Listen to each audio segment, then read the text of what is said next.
This week on Capitol Report. Let's get ready to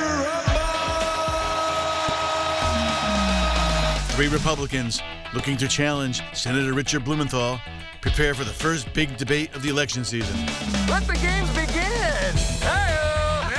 Hey-o! One of those candidates singling out an opponent. Because after 22 years in office, Themis Claridis isn't one of us. We want to invite you to have lunch with us every day for the rest of the week.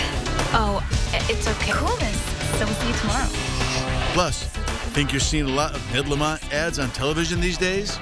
Governor Ned Lamont, responsible leadership, Connecticut values. And it's why Ned Lamont and I are protecting reproductive freedoms. We'll discuss the saturation strategy. Plus, Connecticut as a comedy device. So where'd you want to live? Greenwich and Darien look perfect. You're beautiful. I'll just need the $2 million down payment and cash. And Ned plays the hits.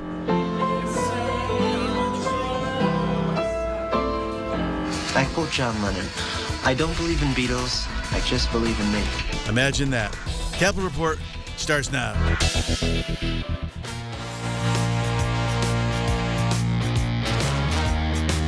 Welcome to the Capitol Report. I am Tom Dutchick. We are so glad that you are spending part of this Sunday morning alongside the youngster, Mike Cerulli, the kid we call him, the former president, chairman of the Connecticut College of Republicans, right? College Democrats. College Democrats. All right, there you go. Don't accuse me of anything bad here. It's early. And Johnny McKinney, I know with you, they celebrated the 50th anniversary of the McKinney Wildlife Sanctuary yesterday in Westbrook. Yes. Great facility, wonderful sanctuary for birds and habitats, and the federal government and our congressional delegation did a great job keeping and restoring that. You'll be on the kayak later, I'm sure. All right, guys, 2 days from now, we'll get to see the first major debate of the election season when 3 Republican candidates for U.S. Senate will go head-to-head in their only debate before the August 9th primary. All 3 want to take on Senator Richard Blumenthal. One is the party-endorsed candidate, Themis Claridis. She's the moderate of the trio. On the other side of the coin, you have conservative Peter Lamage and Leora Levy. Levy is going all in. She's making no secret in her political ads leading up to the primary that it's not just Dick Blumenthal who's part of the problem, but Themis Claridis as well. Take a look at the clip from her latest ad. Watch this.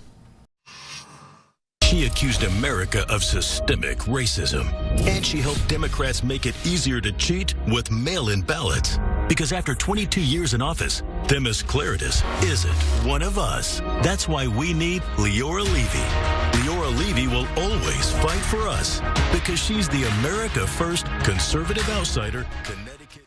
God, it must be cold there. Last week, Connecticut Hearst Media reported that 3 Republican town leaders were so outraged by Levy's behavior, they called on her to resign. Yeah, right. As a member of the Republican National Committee, saying her campaign tactics are not aligned with party goals, and she has to leave the RNC to make room for someone who's more qualified and can support and respect the Connecticut Republican Party. Guys, has Levy gone too far? Cerulli, give us your Democratic view on this one. Well, if I'm Dick Blumenthal, I definitely want to run against Leora Levy, and I think we've seen in other states, Illinois and in Maryland, where you have the same dynamic, right? You've got a Republican who's more conservative, more, let's say, a Trump Republican, right? And then you have the more moderate Republican, and in both cases, the Democrats have intervened to make sure that they run against the more extreme Republicans. So we'll see if that happens here, but either way, this is a pretty tough race to be watching, and if I'm Themis, I'm probably getting ready for a counterattack, right? Yeah, you know, Mike makes an interesting point we haven't talked a lot about. Democrats nationally have spent tens of millions of dollars playing in Republican primaries for Senate and gubernatorial races. We may talk about the governor's race later, but they're not doing it in this Senate race. This is what happens in primaries. People within their own parties keep attacking each other and sometimes make claims that aren't really true. The claims here against Themis Claridis aren't accurate and they're not true. The problem here is this is an ad designed to win the primary and win the primary only. It's not an ad that's going to help you win the general election. Is Ronald Reagan's 11th commandment out the window in 2022 that thou shalt not attack a fellow Republican? I think it's probably been out the window since 1988 when George Bush ran against Bob Dole. So it went out the window with Ronald Reagan. Yeah, Mike. Look, we don't have no such rule in the Democratic Party. So you eat your own regularly. Well, I think we're having 2 pretty healthy primaries, and you know they've kept them clean for the most part, and the Democratic side for statewide primaries. But again, look, you know, if you're Dick Blumenthal, you look at this field of 3, you see 2 people who typify the sort of Trump Republican at the national level, and frankly, Connecticut Republicans, I think, are going to have to determine, is there still a difference between a Connecticut Republican and a national Trump Republican? Well said. So, hey, you know who doesn't seem to have a problem with Leora Levy? Well, that'd be gubernatorial candidate Bob Stefanowski. That's who. Our pal Kevin Rennie, who wrote a story on his Daily Ructions blog about Stefanowski making a maximum $5,800 donation to Leora Levy and a $4,000 donation to Peter Lamont. Any guess how much Bob Stefanowski gave to Themis? Anyone? Bueller? Zilch, nada, zippo, nothing. The big donut. Stefanowski has been going around the state talking like a moderate, but with nearly 11 grand in donations to the conservative Senate candidates. What does this say about Bob Stefanowski? Guys, McKinney, you pushed back with me before the show. Well, yeah, shocking news. Republicans making donations to other Republicans. Just as shocking as Democrats giving to other Democrats. Look, you make contributions to people for all kinds of reasons. You never check every single issue they're for. I've been on both ends of the fundraising calls. It's a lot easier to get people to give you money if you actually call them. Maybe Leora and Peter Lamont called Bob and Themis didn't. Who knows? But I will tell you something personally. Who Bob Stefanowski gives to doesn't mean he supports every issue any more than it does for Ned Lamont. Ned Lamont has given to Democratic candidates across the country for over 20 years. I'm sure he doesn't agree with everything they stand for. In fact, I know he doesn't. In 2008, Ned Lamont gave to my opponent, Mike.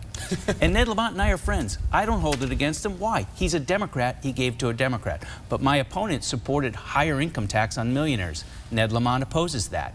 My opponent supported public option for health care. Ned Lamont has killed that the last 2 years. He didn't agree with everything he gave to. It's just Democrats give to Democrats, Republicans give to Republicans. That's the mother's milk of politics. Digging into the box of old campaign finance records, Mike. Well, those checks don't go out by accident. I think it's telling that Mr. Stefanowski's given to 2 of the 3 Republican candidates in the Senate race. And frankly, I think some of the inside baseball being reported, I think by Kevin Rennie, is that maybe there's some bad blood between Themis and Bob, and so that might be playing out. I think, again, overall, the question here is there a Connecticut Republican? Bob does talk like a moderate. He talks like, you know, there's a bit of a gulf between him and what's happening down in D.C. with the Republican Party, but frankly, if you watch that ad with Themis, that Leora put against Themis, it doesn't really look like there's much of a difference between what Ms. Levy is saying and what the Trump Republicans you can wrap it up. Look, Bob Stefanowski's going to run on his ideas, his vision. He clearly, supports a lot of issues, a woman's right to choose, other things that maybe Leora Levy doesn't. And Bob will run on his own ideas, not the ideas of someone else. All right, guys, well, speaking of the governor's race, Lamont campaign is taking a proactive approach to political advertising. A couple new ads rolled out from Team Ned this week. One of the ads is touting Governor Lamont's business experience and his ability to turn deficits into surpluses. The other is voiced by his Lieutenant Governor, Susan Bice, was called Elections Matter. Take a look at this.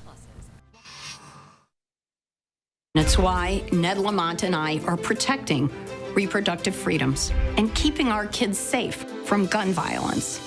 Bob Stefanowski was endorsed by Donald Trump. He's supported by extremists who fought to overturn Roe.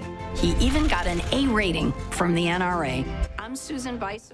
So why are we seeing the Team Lamont ad machine cranking into high gear in mid-July? Lamont was polling well into the spring, with some polls showing him with comfortable double-digit leads on Bob Stefanowski. And a recent poll from Morning Consult showed that Governor Lamont has the highest job approval rating of any Democratic governor in the country. So what's the strategy here? Is Team Lamont looking to keep the foot on the gas, guys, and maybe make Stefanowski spend some more money, Mike? I think Team Stefanowski's been up on the air since like last Christmas, so I think it makes sense to be countering some of that with counter messaging. And I think it drives to the point that Susan made there, which is we really don't know what Bob has to say about the woman's right to choose. I think he's given some mixed messages. And look, I'll give him a pass. You can't choose who your supporters are, so let's put that aside. But frankly, I think we have to answer some questions from him. Well, I mean, we keep hearing about the polls showing Governor Lamont's the most popular Democratic governor in the country, and we hear about his approval. The one thing people ought to know is just because you have a high approval rating, a high likability, doesn't mean you have a high re-elect rate. And I think what we're seeing here is that the governor's polling, the DGA's polling, is telling us that this is going to be a really close race. That's why the governor's spending so much money. And by the way, the Democratic Governors Association has spent $45 million on Republican primaries in the country, and now they're in Connecticut defending deep blue Ned Lamont. It tells you they are scared. So, guys, what about the flip side in Biden's low numbers? You know, a Quinnipiac poll showed that Biden has only a 31% approval rating. That's low, and here's what really jumps out. Bob Stefanowski's #1 dig against Ned Lamont is inflation. And what did the Quinnipiac poll tell us about? 34% of those polled cared most about, well, that'd be inflation. Gun violence got 12%, Murph, and abortion just 8%, guys. What do you think about that? It's the economy, stupid. Right. We talked about this last week. We're going to continue to talk about. Every poll shows people care about the economy. The question is, which candidate can best identify with people across Connecticut who are hurting and present a vision as to how they can help? Bob Stefanowski's attacked Ned Lamont on inflation and his connection to Joe Biden. That's a fair hit. Let's see if it works. Well, there's no way to cut this in a good way for the president, right? These are bad numbers, right? And so I think with the governor doing things like expanding the child tax credit here in Connecticut, he's doing things to help ease the bite of inflation. So, but again, there's no way to make those numbers look good for the president. So the governor has to work at it. You know, he's got to go out there and make it known that he's fighting inflation. He's putting money in the pockets of working families. And frankly, like, you know, I don't know if we'll see the president come around and campaign like he did last time. No doubt about that, guys. All right, up next on Capitol Report, when we come back, what does an approval rating say about the chances of a sitting governor will keep or lose their job? We're going to deep dive in this with Eli Yoakley, senior reporter with Morning Consult. He has some thoughts on Ned Lamont's latest numbers. Eli, when we get back, don't go away.